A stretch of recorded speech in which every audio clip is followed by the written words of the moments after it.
I've never encountered a patient as sick as Donald Trump. This really is a perfect storm. We have someone who has the most dangerous personality disorder a human being can have, and not only dementia, but the worst form of dementia, frontotemporal dementia, whose main symptom is behavioral disinhibition and loss of judgment and empathy. The world is now vulnerable to a raging, sadistic id with no frontal lobes. This is insane. This is not just a garden variety mental illness. This is the sickest individual I've ever encountered in my career, and sickest in the worst way.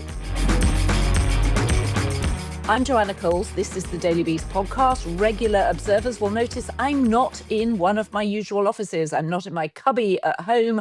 I'm not in the Daily Beast studio. I was running a bit late from a meeting this morning, and so I've sneaked into a little office.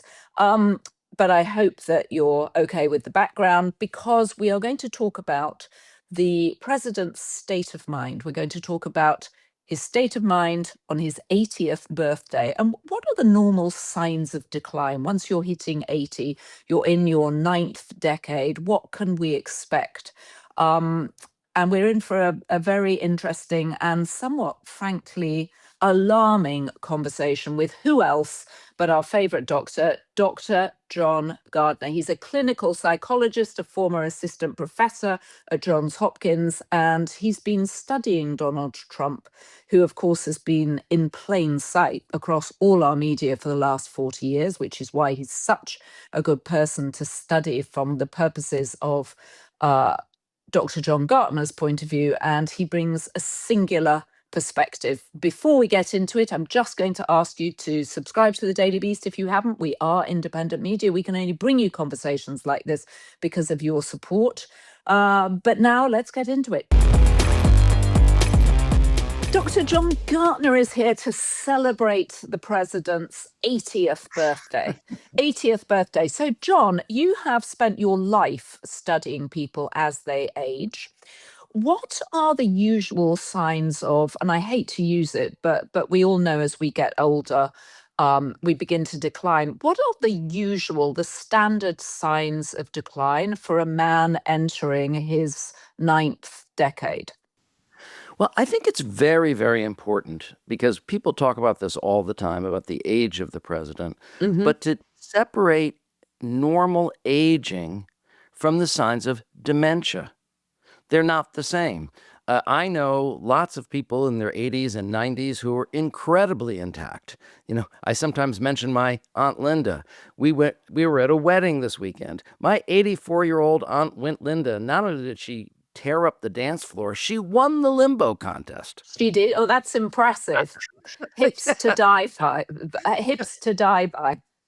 Right. So this is really not it's not an aging story. It's a dementia and a mental health story. And it's really important that we keep those things separate. There are people in their 80s and 90s who are perfectly intact and could do a very reasonably good job. I don't think we need to be ageist about this. But the signs of his mental illness and cognitive decline at this point are so blatant that you basically almost have to be crazy yourself not to see them, or brainwashed. We have talked about some of this in his patterns of speech, because his patterns of speech have changed over the years. What are the most alarming signs? For those who haven't heard you on the Daily Beast podcast before, what are the most obvious alarming signs that freak you and your colleagues out? Well, right now we are seeing the most dangerous possible combination of the most dangerous personality disorder that a human being can have, malignant narcissism, with not only with dementia, which itself would be the most horrible combination, but the worst form of dementia that a leader could have, which is frontotemporal dementia. Frontotemporal dementia creates more behavioral disinhibition, socially inappropriate behavior, loss of manners and decorum, impulsive, rash, or careless actions, early apathy, loss of empathy, diminished personal warmth. Well, most recently, right, in this interview with this reporter where he walked out. Oh, Kristen Welker on NBC's Meet the Press. that's an example of his deteriorating in terms of his ability to tolerate anything which is a challenge, either to deal with it cognitively or to deal with it temperamentally, right? The fact that he just freaked out and ended the interview, that was an impulsive, rash action. And I would argue that his attack of Iran was an impulsive, rash action. So that he's now taking actions on the world stage, right, that are impulsive, rash, inappropriate, not thought out, not supported by any advisors, not and no one has been informed, no one is in favor of it. He's acting out impulsively in the middle of the night with no direction or guardrails whatsoever.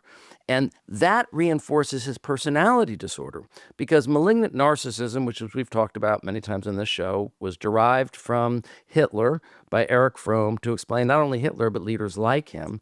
And it's narcissism, paranoia, antisocial personality disorder, so lying and cheating, and sadism. His grit, and what Erich Fromm said, and this is really interesting, because I want to point out that Donald Trump, I know when people say, oh, how can you diagnose from a distance? How do you know he really has mental illness? To me, that's like asking an economist, how can you know that Elon Musk is rich if you haven't actually audited his taxes? Because at this point, the symptoms are so extreme that they're really actually, I would honestly say that in 40 years of clinical practice and almost 30 years of teaching psychiatric residents, I've never encountered a patient as sick as Donald Trump. Wow. That he's so many standard deviations away from what we would normally consider normal, and that where it's coming to a head now is in his fantasies of being this military conqueror. He's been comparing himself to Napoleon, to Alexander the Great, to Caesar. Right? Well, what do all these men have in common? Aside from being great men of history, they're all military world conquerors. And what I believe is he is setting us up. He is grooming us for nuclear war. He wants to be the person who pushes the button first, because that would put him in history as the most powerfully destructive military leader in human history. And that is what he gets off on. Because of his sadism, he actually gets incredible gratification from destroying things and hurting people and feeling powerful through that. As he's starting to have more and more problems at home, his poll numbers are in the toilet. The economy is in the toilet. He might lose both houses of Congress. If he does, what's the one power he has that no one can assail? Even if we have both houses of Congress, he's still the commander in chief. And he's going to want to exercise that power in a way that makes him feel powerful. The Daily Beast is brought to you by the Freedom from Religion Foundation. As America approaches its 250th anniversary, there's a growing battle over what this country actually stands for. Historically, the United States was founded in rebellion against monarchy and divine rule, and the founders followed that with a secular constitution, no state religion, no religious tests, and a government accountable to the people. That framework helped create a society where people with different beliefs could coexist. But today, the line between religion and government is increasingly under pressure. In politics, education, and public life, the Freedom from Religion Foundation is working to protect the First Amendment because it protects everybody's freedom of conscience. Visit ffrf.us/beast or text BEAST to 511 511 to join to learn more. Go to ffrf.us/beast or text BEAST to 511 511 now. As we head towards America 250, the question isn't what we celebrate, it's what we defend.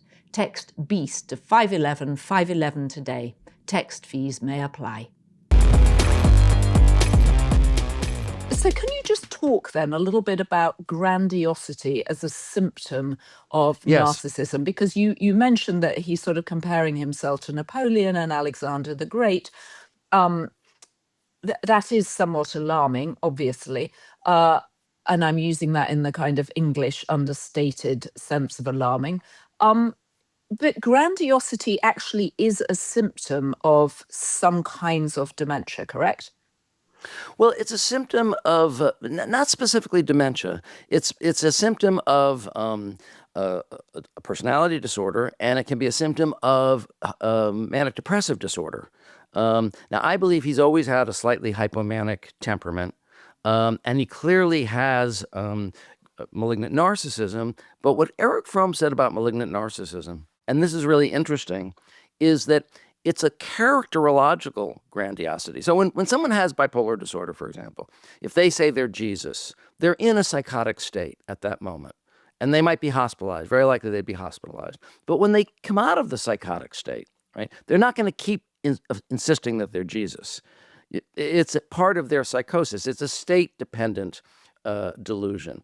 But someone like him who has such a severe narcissistic personality disorder, the delusions actually are what we call egosyntonic, meaning he actually likes the symptom or he organizes around it as if it's true.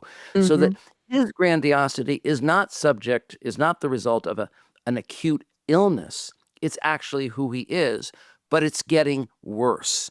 So that now he thinks that, not only should he win the Nobel Peace Prize, but he's posted pictures of himself as Jesus. He's posted, and then they asked him to take that down. He posted another picture of himself as Jesus. And then he said that God loves him more than anybody else. And if you look at just his tweets or his Truth Social posts, it's a window into his mind. Okay, first of all, he's posted 800 times in the last month in the middle of the night.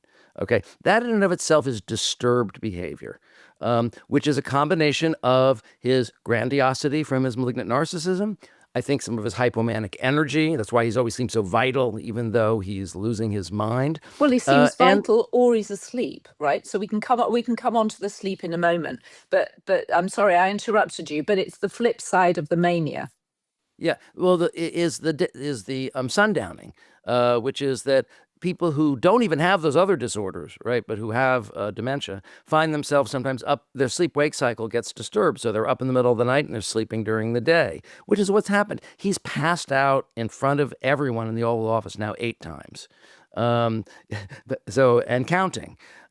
So we have this combination of, in the middle of the night, all night, he's posting pictures of himself as Jesus and all these other grandiose images. And mixed in with that are threats to attack countries. So he announced the blockage of the Strait of Hormuz at 12:30 at night, 3 hours after he posted a picture of himself as Jesus. And there were like 10 posts in between. So he's making decisions about peace and war in the middle of the night with no one there to advise him while he's in the midst of a psychotic episode. He's manically posting pictures of himself as every famous person who ever lived, and then in that state of mind, announcing decisions about peace and war. So when you lay it out like this, it seems completely obvious. What can people do around someone like this, and in particular his cabinet or his advisors, to manage it? Because it seems like it's gone beyond anybody else's control at this point. Well, he's handpicked a cabinet in this administration of people who will never, ever do that, no matter what the circumstances. So in the first administration, we had the John Kellys who read our book, The Dangerous Case of Donald Trump, and concluded that his boss was mentally ill and that he needed to stay on the job to protect the American people against the president. We don't have anyone left in the administration like that because he learned. He was frustrated by those figures who acted as a governor over his impulses and crazy ideas. So he's purged all those people. And look, to be in the Trump administration, your first qualification must be that you're not qualified. Right? Look at the person he's just chosen to be, head of national security, Bill Pulte. DNI. Big Pulte, who has literally not 5 minutes of experience in the national security space, not even 15 seconds. Okay, the man has never even lifted a finger or opened a lip to say anything in this space. He has zero experience. That's how Donald Trump likes it. Because if you have experience and expertise, you know that certain things are unethical or impossible or illegal or against national policy. if you have someone who's a total stooge, and I really mean stooge in both senses of the word, both a stooge like one of the three stooges, like he's an idiot, and a stooge meaning he'll do whatever Donald Trump says, what you've done is eliminated all the guardrails. So this is what's so scary. We have a demented, evil person who's in a completely confused, psychotic state, acting out on issues of war and peace with no external guardrails whatsoever. You're eating French fries at the beach and you want to take a quick dip in the ocean, so you put a seagull on watch. That's not security, that's catering for the seagull. There's a reason you wouldn't trust a seagull with your fries, just like there's a reason why Morgan & Morgan is America's largest injury law firm. Morgan & Morgan has a proven track record of fighting for the people over 35 years. With over $30 billion recovered for their clients, Morgan & Morgan knows a thing or two about fighting to get you the compensation you deserve. Hiring Morgan & Morgan is like hiring an army to go into battle. They've got more than 1,000 lawyers and 100 offices nationwide. So if you're injured by someone else's negligence, you deserve to be paid. Not all law firms are the same. Hire the wrong one and you may be beat before you even start. If you're ever injured, you should check out Morgan & Morgan. Morgan & Morgan will fight to get their clients the best results, and their fee is free unless they win. For more information, you can go to forthepeople.com/dailybeast.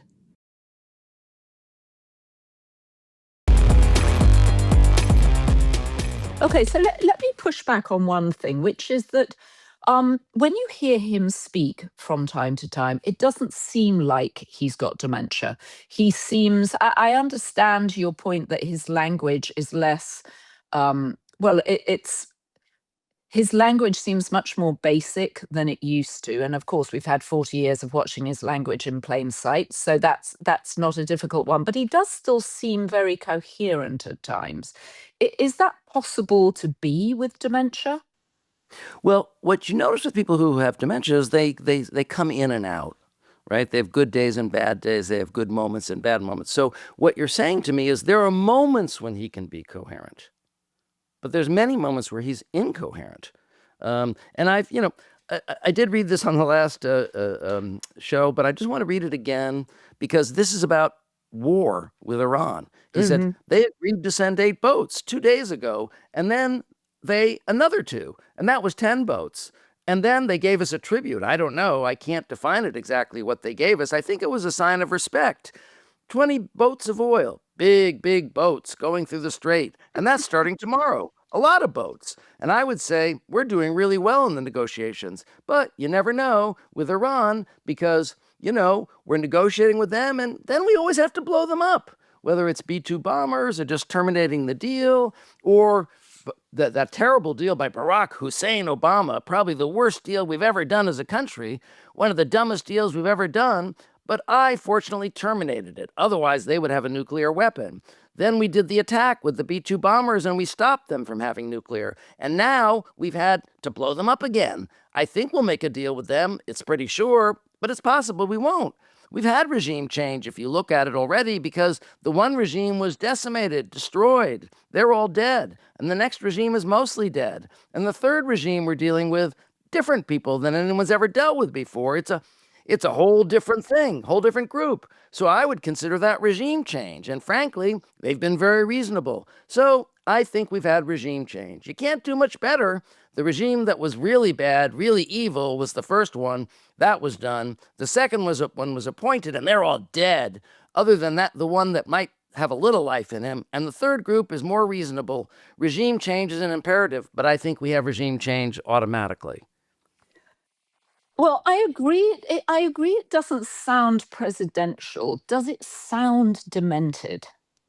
Well, yes. The other thing that sounds demented is all of his confabulation. Recently, he was talking about the Civil War for no good reason. He was talking about, it should have been negotiated. It was awful and it was terrible, but it was also beautiful. And then he starts talking about it as if it happened in 1776. And they said they almost won the war. They were going to conquer New York, but then they had to go up a hill. Robert E. Lee always said, "Don't fight uphill, me boys, don't fight uphill." But they fought up the hill and they lost. lost. I'm I sure mean, he said that if he'd been president, the Civil War would never have happened, or he would have been able to negotiate it on the first day. So let me ask you something else, because I take your point about the language and the weird weave. it's a weave, right? But the weave is, he's great at branding, right? So what is really thought disorder, he's calling the weave, okay? But that's really a way of trying to explain how his thinking is so tangential that the Hmm. thoughts don't hold together. He's shifting from one idea to another idea, then he's kind of making up a story about that idea, the third idea, and it doesn't hang together, and it's not relevant to what's being discussed. He's constantly going off on these tangents that aren't relevant to what's being discussed, and then from there having kind of a free associative kind of thought disorder. The other thing is his memory is going. You asked about normal aging. I think once or twice already in the show, you've had to remind me of the name of somebody that I was invoking. Okay. Because I'm 68. I go, the guy, who I mean. And then fortunately you do. So you fill it in for me. All right. That's normal aging. Okay. But as I've pointed out before, when he met with Chuck Schumer and Hakeem Jeffries, he didn't know who Hakeem Jeffries was. He kept saying that Chuck Schumer had brought a really nice man with him. And he couldn't identify who that man was. This is someone he's been dealing with for years, right? He's the number one Democrat in the House, and it wasn't just he couldn't come up with his name. He acted as if he'd never seen him before, and this happens over and over again. So unfortunately, the press is sane washing what he's doing, and so we're like stumbling towards the apocalypse. Oh, this is very gloomy on the day of his 80th birthday, John. So let me just ask you about his visits to Walter Reed Hospital. He's just gone for Yes, the third time yes. in 13 months. How significant is that? I mean, he keeps saying, "Oh, I've passed all these sort of cognitive tests. I've passed them brilliantly. Nobody passes them better than me. Everybody should be forced to take one of these." How significant is it that he's gone back 3 times now in a year? It's incredibly significant. And this is where you really do need to get the perspective of doctors. And I'm Mhm. glad to say that you've been doing that on this show. So, one of the things that I want to do is now start quoting what some of the other doctors have been saying about this visit to Walter Reed. So, Dr. Leslie Dobson, a forensic psychologist, said, look, these tests are a floor, not a ceiling. They are not measures of intelligence, wisdom, fitness for high pressure decision making, or executive functioning under stress. Any cognitively intact adult, any cognitively intact adult without moderate or severe neurological impairment should score at or near the maximum without breaking a sweat. So, of course, first of all, he's lying about it. It's not an IQ test. It doesn't show he's brilliant, right? It just is a test for dementia. But here's the other thing. This is a test we almost never give unless we're seeing significant signs of cognitive decline, and we're trying to assess whether somebody needs further testing or whether they are slipping. Now, it does sometimes happen. You mentioned age. That with people around the age of 80, we might give it to them annually as part of a very thorough workup, but we don't give it to them repeatedly. Um, so you actually had on this show Dr. Henry David Abram, a former professor of psychiatry at Tufts Medical School. I want Mhm. to read to you what he said about that. If you have one mocha, it's like taking your temperature, he said. Um, you don't if the temperature's okay, you don't come back and take it every 10 minutes, right? You take another temperature, but if it's not okay, then you might want to keep taking it to see where it's going. The way that they have repeated this clinical test is showing cognitive slippage. We want to see how quickly he's going down. Has he gone off a cliff? We know the behavior is worrisome, and that's why they're looking at it 3 times. So the other thing that came out of this physical at Walter Reed was the president had gained, they're saying, 14 pounds. We know he doesn't have a good diet. Most of the older people I know are losing weight, not gaining weight. I don't know what the average weight gain is around this age, but it seems, isn't it fairly unusual to gain 14 pounds in a year at the age of 80? Because isn't your appetite beginning to decline? Well, as we know, he has a terrible diet and does no exercise. So that's a formula for weight gain. And we also know that he has some kind of serious circulatory, probably congestive heart failure, maybe venous insufficiency. But we know high cholesterol. We know he's a wreck, basically, from a cardiovascular point of view. And, And that's he's, why he's got the sort of swollen ankles. And they've yes, confirmed, the yes. White House confirmed he has chronic venous insufficiency. Right. But basically, his whole circulatory system is a mess. And he's not well. He's not a well man. He's a sick man physically. And he looks ill. And he's Hmm. starting to look sicker and sicker. His energy is down. His voice is raspy. He seems kind of out of it. He doesn't seem to have his usual energy or passion for things. And he's passing out, falling asleep on a regular basis in front of the cameras, no matter how important the situation is. So these are all signs that physically he's in terrible shape. And also, and this relates to dementia, his whole psychomotor performance is deteriorating. So what does that mean? Well, he has trouble moving his body in space. He has trouble walking a straight line. He has trouble going up and down the stairs. He's showing a wide-based gait where he swings his right leg around like it's a dead weight, which is actually a symptom of frontotemporal dementia. So he's definitely physically in horrible shape. And he's not doing anything to help himself behaviorally. If somebody, a normal person at this point might try to start exercising or losing weight, he's not. And of course, he's up all night, so he's not getting any sleep. So that's also a risk factor. Bad sleep is actually a risk factor for all kinds of illnesses, as is obesity. So he's really pushing his luck, let's put it that way. Okay, so I wanted to ask you something because in a study published last Wednesday in the American Journal of Public Health, it said the group of people who reported eating the highest amount of ultra processed foods, which is exactly what we know Donald Trump loves, had a 58 higher risk of developing dementia. And a 46% increased risk of developing cognitive impairment. If he were to stop eating, the Chick-fil-A's and the deep fried McDonald's sandwiches and or the fish sandwiches he eats and the Big Macs and the quarter pounders and the fries, etc., would it make a difference at this stage? Can you actually push back time by eating more healthily? No. The nature of dementia is it doesn't get better. It doesn't stay the same. It only gets worse.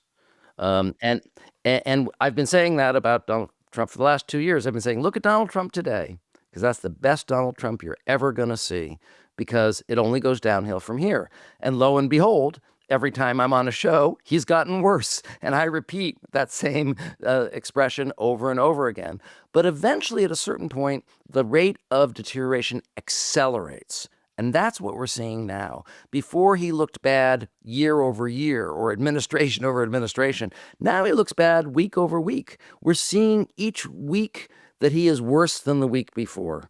And so that is the nature of the dementia. And that's actually what I predict is that if he won again, that we would see not only a cognitive decline, but an accelerating cognitive decline. And that's exactly where we are now.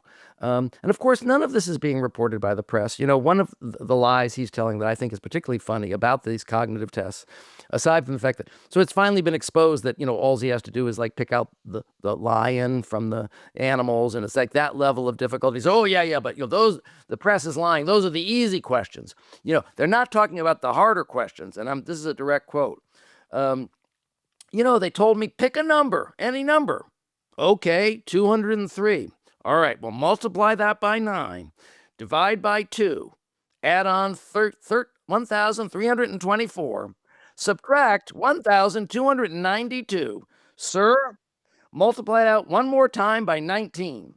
What is the answer? And I got it right. And everyone went, yay, because he was at some kind of friendly audience. He got it right. The doctor said I've been giving this test for 20 years, and I've never seen anyone get it right. Well, first of all, it's all a lie. There are no computations on the MoCA. But what I would like just one reporter to do, that's incredible, Mr. President. Well, what is the answer? We know that he has very disrupted sleeping habits.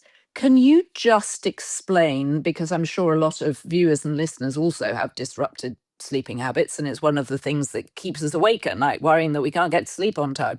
What is the impact on the brain of a sort of sleep disorder? Well, I guess we all know from our own experience, right? If you get a night where you can't sleep, you're very impaired the next day. Imagine if you were doing that night after night after night. It contributes to cognitive decline, and it contributes to loss of impulse control, right? You don't have the same reserves. You don't have the same. You're not at your best, right? You're exhausted. Your judgment is poor. Your impulse control is poor, and eventually it starts to. If someone has dementia, it starts to further accelerate their cognitive decline. And after all, we've talked about the fact that with dementia, it doesn't get better, it doesn't stay the same, it only gets worse, and the rate of deterioration accelerates.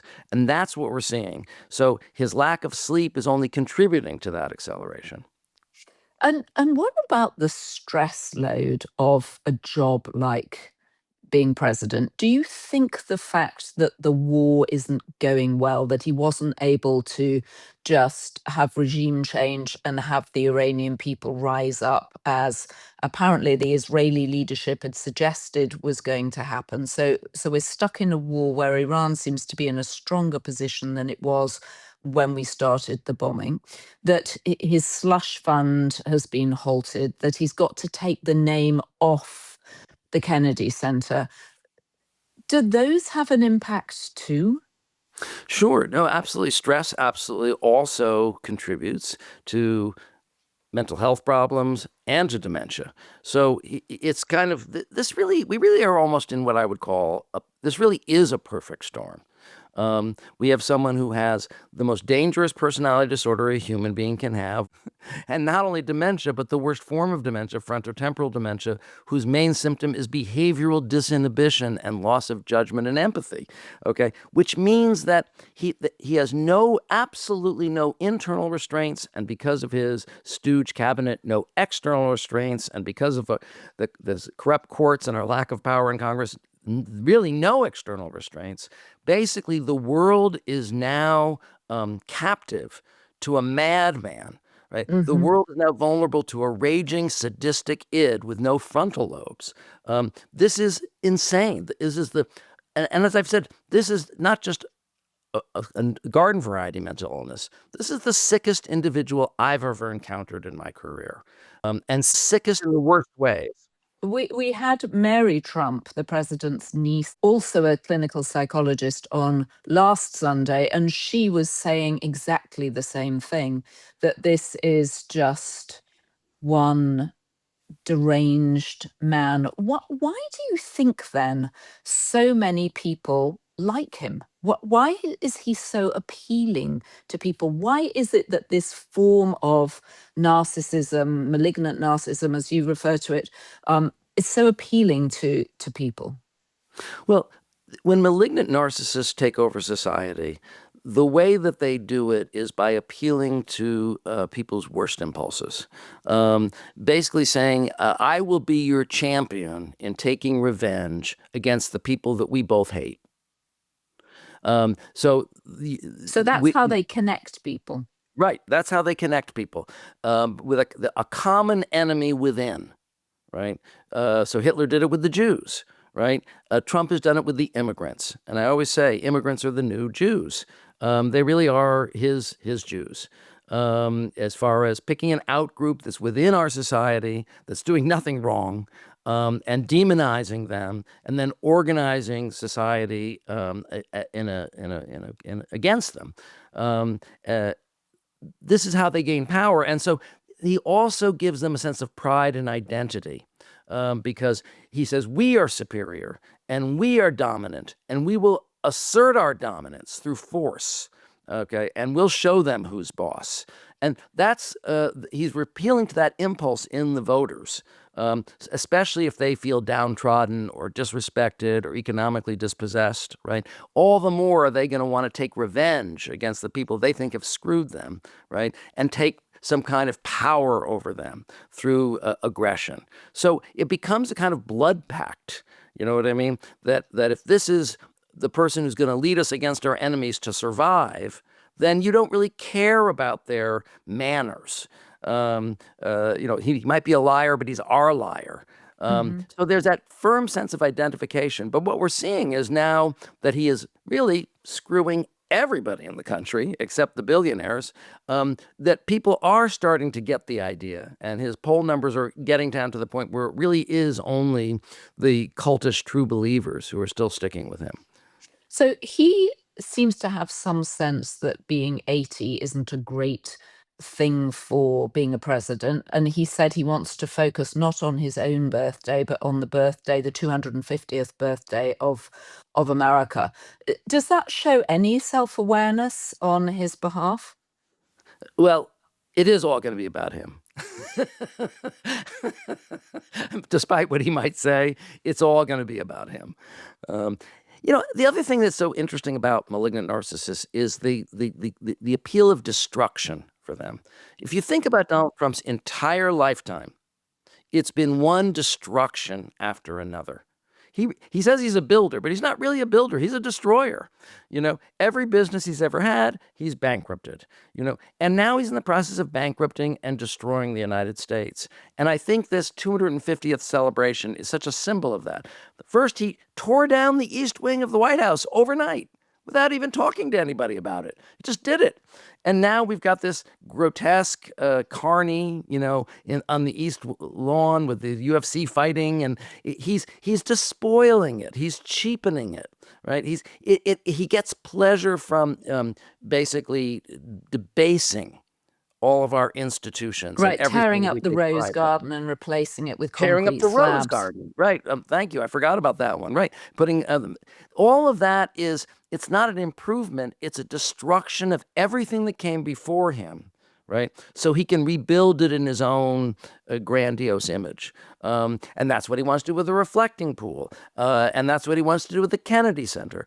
And he wants to rename all the airports and the bridges and the tunnels after himself. And he wants to, again, the grandiosity. He wants to put his name on his face on the money and his signature on the money, and the banners hanging from the buildings, and on the park passes, on the passports. He wants us to see his face everywhere in this sort of grandiose way. But to do that, everything before him has to be devalued and destroyed. That's why he's saying he's better than Washington. He's better than Lincoln.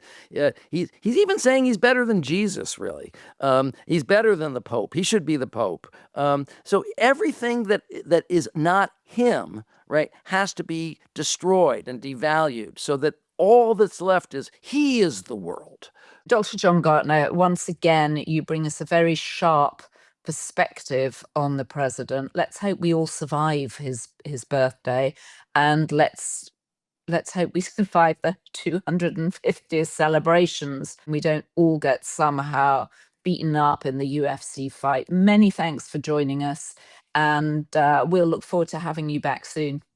Okay, thanks for having me. A somewhat gloomy perspective there from Dr. John. Almost as gloomy as the lighting in this room, actually. Note to self, whenever I think I'm going to get caught up in a meeting and I might have to dart into a corner office, I should bring my own lighting with me. Anyway, if you have been, thank you very much for joining us. We'll be back tomorrow with David Rothkopf. And a big thanks to our production team, John Romero, Brian Murray, Rachel Passer, Heather Passaro, and Neil Rosenhaus. Enjoy your Sunday. So the good news is we have so many B-Beast tier members now. There are too many names to read out, and we really appreciate your support.